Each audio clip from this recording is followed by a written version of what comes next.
I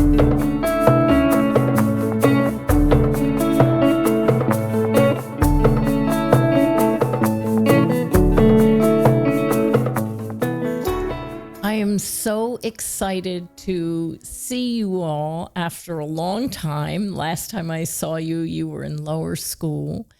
And to see you now as confident adult women, entrepreneurs, this is a thrill beyond words, because this program started with a dream and an idea of what we could do and how we could actually change education from the ground up. And so now to see it in its fruition in the space, but a space is great, but what's really wonderful are the people who fill it.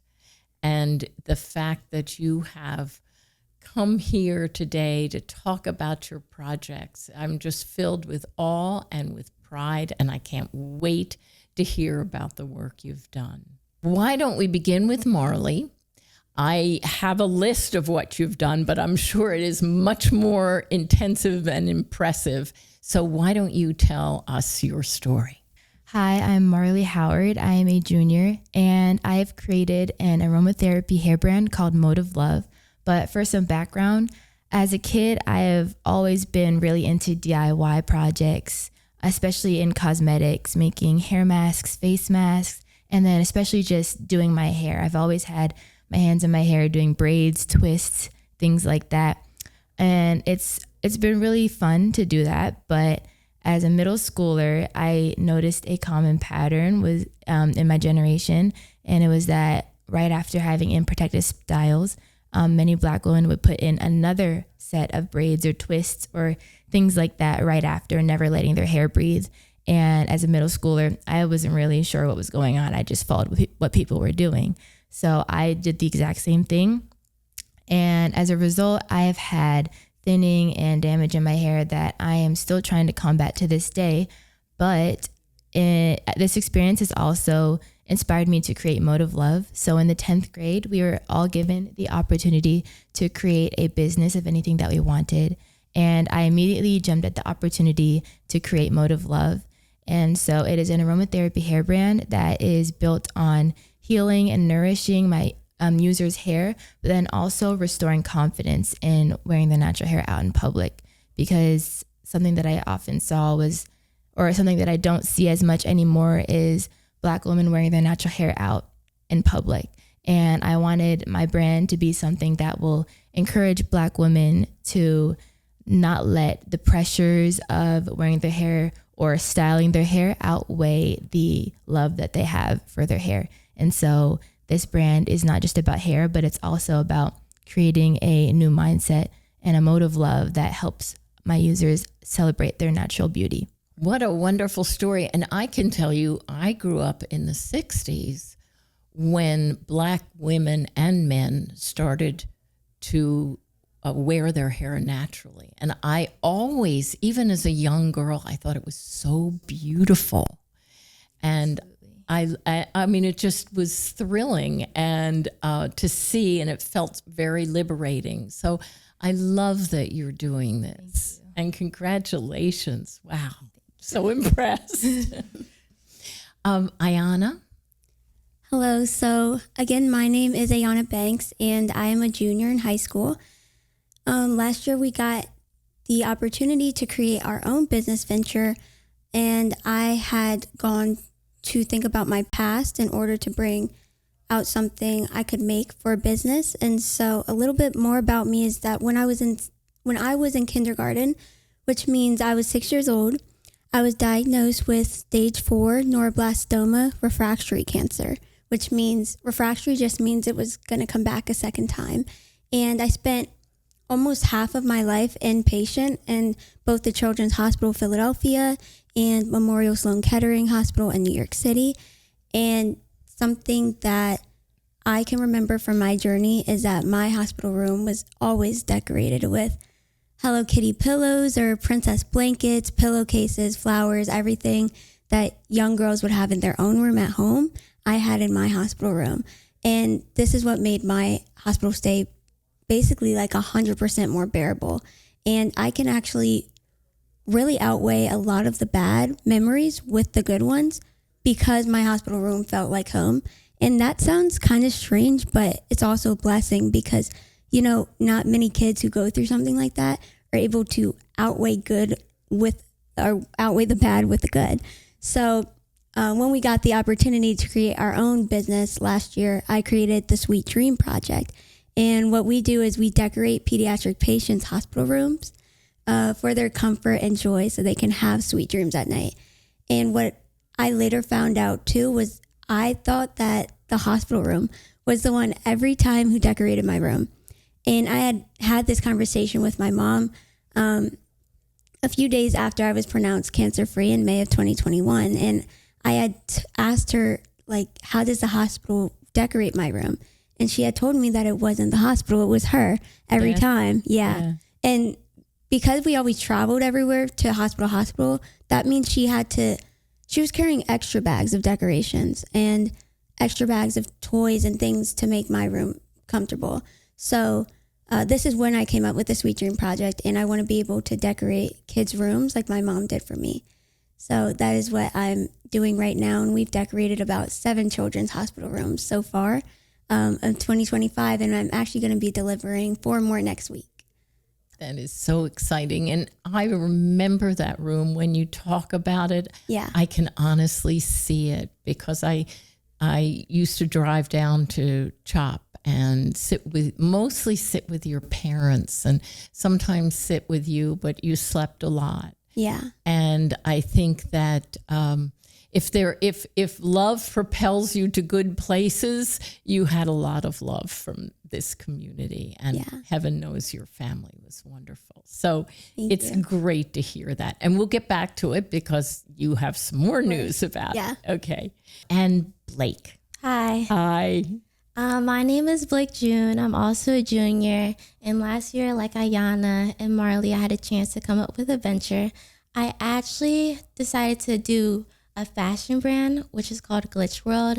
It was about creating a community, making yourself, expressing yourself, having clothes that are comfortable, because I know some people don't always feel comfortable in their own skin. I actually this year changed my venture because I wanted to do something more about the community, and I wanted to make a bigger venture and a bigger idea. So I want to start a school. I plan to major in education and business when I go to college. That's kind of my plan. And then be a teacher for 10 years. And then after that, start a school. So right now in CL class, I'm making that school and developing the principles and ideas for that school.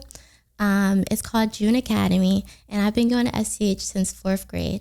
I also live in Brewerytown area. So driving from Brewerytown to Chestnut Hill, I see different environments, different communities, different races, different social-economic statuses.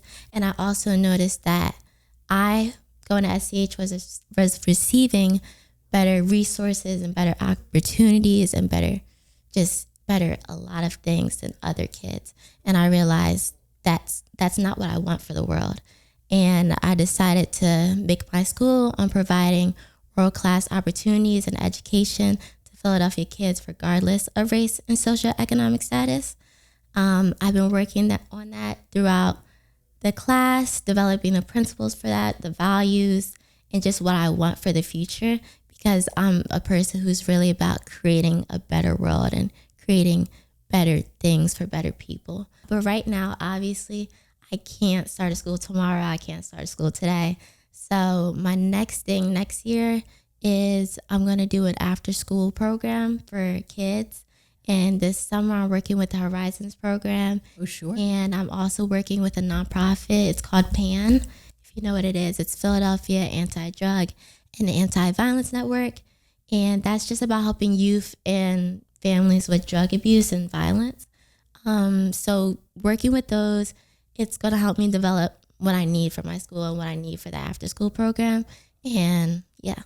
That is so exciting. And just know you have someone in me who would be more than happy to talk to you, to talk through this. I have very specific ideas. It's sort of a dream. I'm never going to start a school, but I believe in all the principles you're really interested in. And when I went to my new school, we created a strategic plan, and we changed the mission and the vision of the school. And our vision statement, which will be interesting to you, is equity leads education. And when you have, that's your vision for a school, every decision has to go through that and say, is there equity in this decision? Who is heard, who is seen, who isn't? And it really changed the nature of the school. So I will give you all my contact information, okay? I need that. Thank you. Right. I'd be happy to.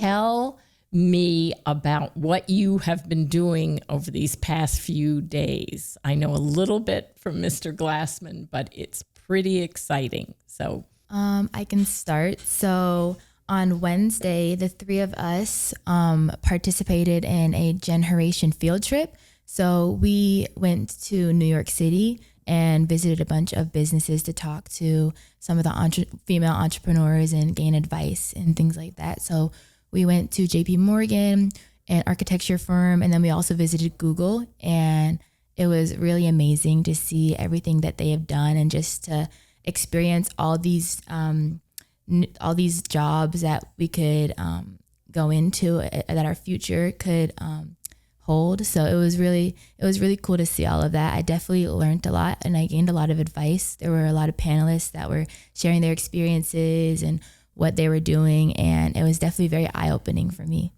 good for you.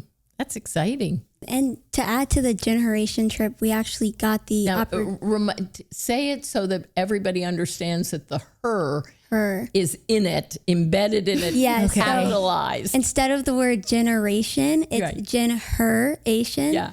And it is a field trip for all women who want to become entrepreneurs. And so we, like Marlee said, got to visit all of these big companies and corporate people that we just got to learn about their businesses. But in the beginning, we actually got the opportunity to pitch our own businesses, like we said earlier, to some of the women that work at JP Morgan. And that was really cool because that, for me, got me prepared for my next day, which I participated in the First Trust Eagles pitch competition for high schoolers. And what they entailed was a few months ago, probably in March, they had a pitch competition where you just submit your slide deck for your business and see if you get picked. And I got picked for the top 5 finalists. So that means I got to go in person and orally say my slide deck and present it to everyone in like 15 minutes. And so that's what I was doing yesterday, right after Generation, which prepared me a lot for that. And I was pretty nervous.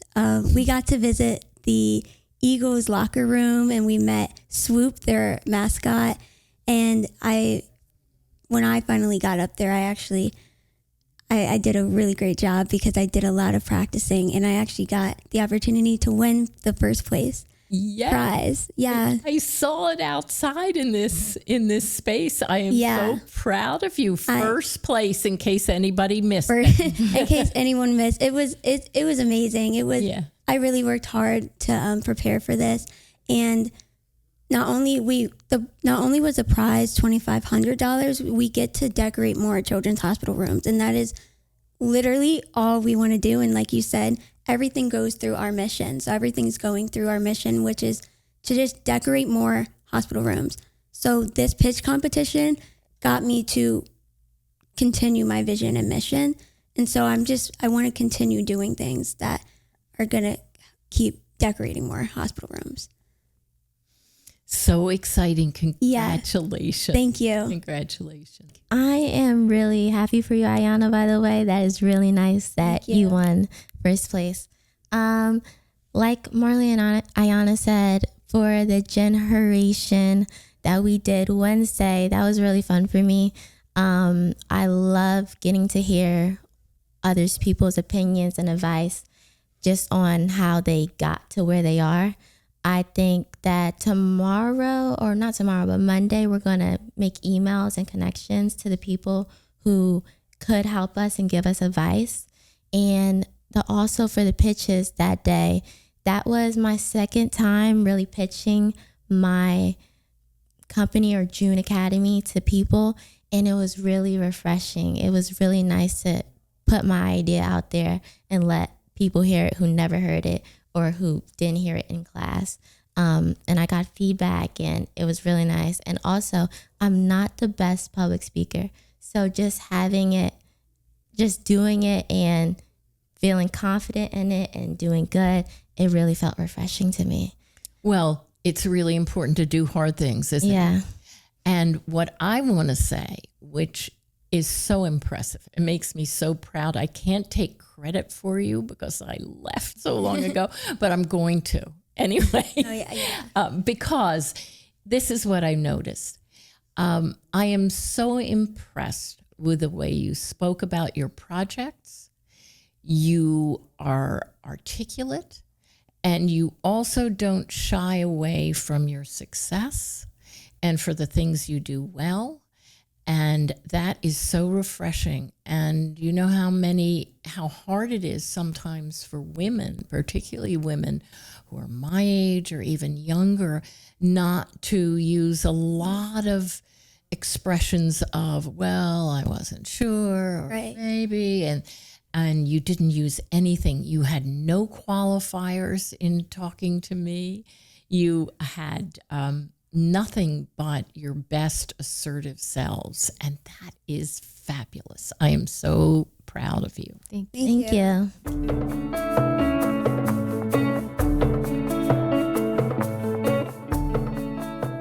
Now, I'm going to ask you some hard question, but it's one that we all deal with, which is, what about failure?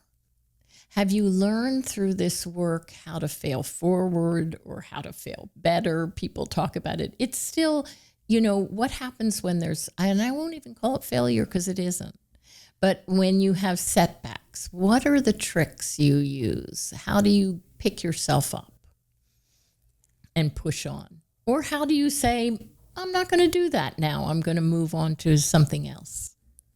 Well, I think the first thing that came to my mind was when you said the word setback, because my mom is always coming up with these sometimes corny quotes, but I always remember them. And she had said, I think it was, a setback is a setup for a comeback. That's a good one. Yeah. And I remember that because she does say that all the time. She just doesn't stop saying it. But I believe that. But also when I'm just going through my own failures, I do sometimes just feel nothing's going right. Let's just stop here. And that is a reality I feel like people don't talk about because some people just talk about persisting, which I have done in some cases. But sometimes I just I'm done. Yeah. This is not working out. But I do think about what my mom says, which is the setback is a setup. Because sometimes it's a test, or it tests how much you really want what you're aiming towards. So that's how I see failure. Yeah, it's great, and I like that. I like that better, and I think setback is better because it really fits with that. It really does. Yeah. The only failure is if you don't actually try, because then you're missing out on 100% of the shots you don't take. So I think setback is a great way for you to learn from your mistakes so that you can keep moving forward. And so I think it's really important to actually be comfortable with failure. Mm-hmm. Thinking about failure, I just always think keep trying and never give up.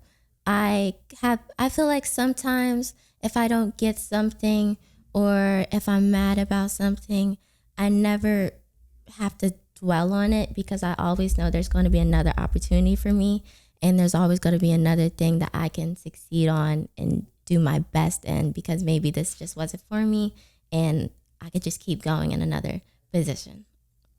Yeah. And it really, now that I'm thinking about it, it's super easy to give up, and because it's harder to keep going. So like it's really like 99% of the time you want to give up because that's the easiest way out. But you don't get to experience the successes that you do if you do that. Yeah. And I think something that really helps with like fighting back against giving up is like being really passionate about what you're doing. Yeah, passion is important. When you're really passionate, it's not just about you. It's like you have a drive that's motivating you to keep going. And then even I guess if that passion isn't there, having your support system, like friends and families around you, right, knowing that this is something that you deserve or need, and having them lift you up, because sometimes you do lose that. I know I sometimes lose that spark sometimes, and having my friends and family encouraging me and being by my side is like really important. It is.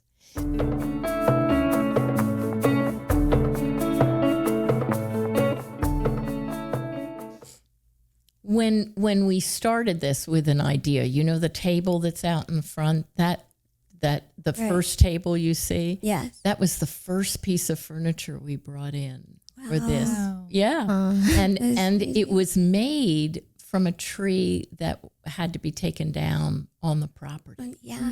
Did you know that? I think someone had said that.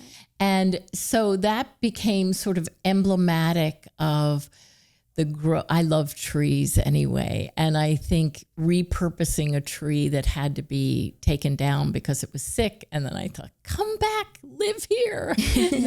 This is a whole birth of an idea. And we had no idea whether it would be successful, but it was my dream and my passion to have something. So tell me what sort of drew you to CEL, and has it shaped other parts of your academic life? Do you know why did you decide to do this? I mean, it takes away from, you could be studying something else, you could be, you know, doing something with your friends, but what pulled you toward CEL? For me, when I was younger, my dad and my mom pushed me to be an entrepreneur. Oh, really? Probably when I was in 4th grade, my dad's friend had a t-shirt startup business, and they made me watch his videos and try to start my own t-shirt brand. Uh-huh. That didn't work for me at all, just because I was younger and I wasn't interested at all. But then a year later, I got that entrepreneurial mindset. I went to Mr. Glassman and I was like, I want to start a hair care line. So then me and him started working during lunch, and I started trying to produce those products. And then COVID hit. So then I stopped doing that, and we got back to school, and we were in the classes, and I was like, I know I want to start something, but what do I start? And summer of 9th grade, I decided I want to start a t-shirt brand again, because I got introduced to that, and I was like, okay, this is something that I could do now and something that I'm interested in. So then that's when I came up with Glitch World.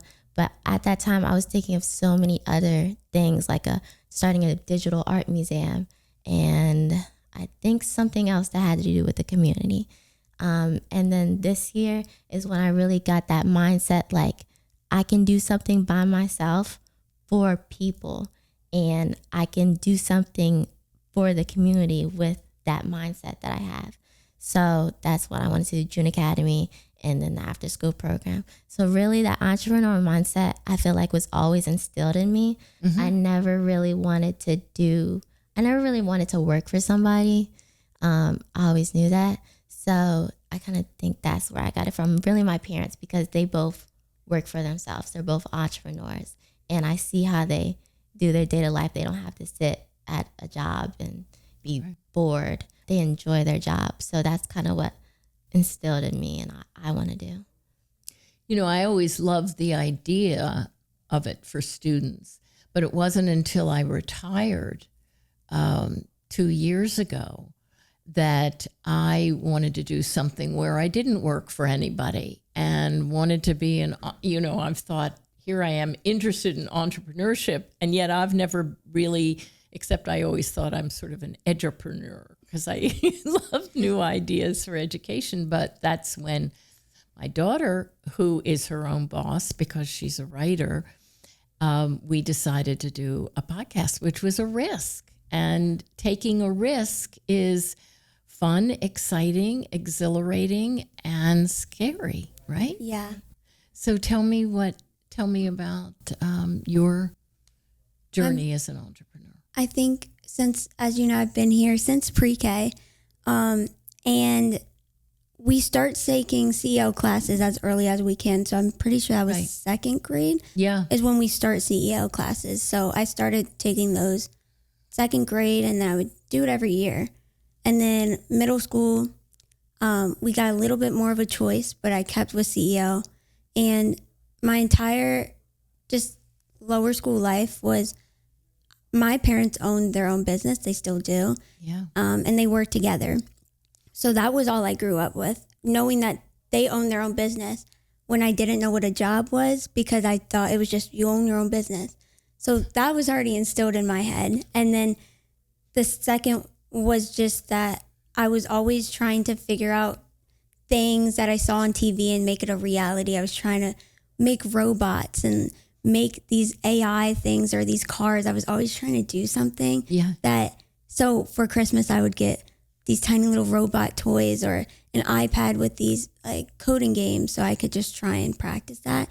And I would come to CEO during my lunch periods like Blake and just try and think of apps and things I could do. I was just always trying to make up stuff that I saw on TV because I just wanted to make stuff.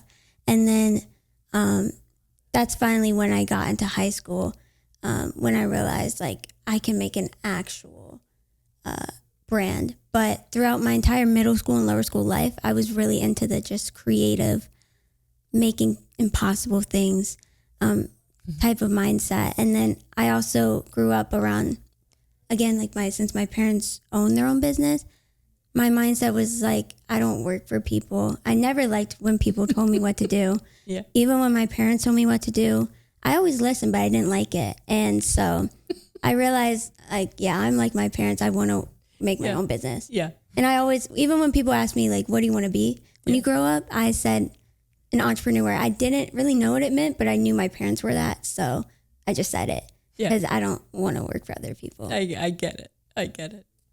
For me, I was kind of the opposite. My parents were not entrepreneurs. My mom is really into science, and so I've really been geared towards that. But CEL has always been, entrepreneurship has always been something that I love to do. I remember in lower school, me and my friends, we tried to make this like app, Talorama or something like that. It was like a TikTok app. I don't even know. But it was always just really fun to be able to think about something and then execute it. And I always think of myself as not as open-minded, but I feel like being an entrepreneur kind of forces me to be that. And so I always like am leaning towards public speaking, things like that, anything that will make me more open-minded. And I think entrepreneurship really helps me to do that. So that's really why I'm interested in entrepreneurship. Fantastic. And how about, has it changed your mindset as a student? Do you think it's helped you with your other courses? For me, definitely. Yeah. Tell me how. Well, recently I was just buying my products and for my hair products, but I was kind of like fearful about like, what if nobody wants to buy it, or what if they're not going to turn out well? So I was talking to Mr. Glassman, and he was saying like, whatever happens, happens. You just have to do it. Yeah. And like I said earlier, the only failure is not trying. And so I plan to use that mindset, not just in entrepreneurship, but in my daily life, because I think it's really such a strong mindset to have, to just do it. I agree with that completely. And for me, because my project, my business is so personal, it helps me with my confidence. When I first wanted to come up with this, I sat down with Mr. Glassman, and he was telling me, are you sure you want to do this? Because this means you're going to have to be authentic with who you are and your background. Right. And I had trouble in my freshman year because I was photos of me from my past was getting brought up in a negative way, and children were trying to make something of that. And so that really kind of got me thinking, it made me a little not confident anymore in who I was. But that experience really helped me, because now it made me realize you have to be strong to survive cancer, not once, but twice. And it's a flex. Like, it really is. If you really think about it. And it makes me confident. It makes me confident of who I am, who my background was, and then who I'm going to be and who I am now. So it really comes out of just CEL into my real life about, like, I know who I am. Nobody can detour me from that. And so even if I bump into any negative experiences, it doesn't turn me at all, because I already know, like, I'm set in my body. So. While I was just thinking, I just remembered that I also started another brand. It was called Slimes for Life. And it was like, I sent it out to other people in the school, and I really tried, but then I think I just stopped for some reason.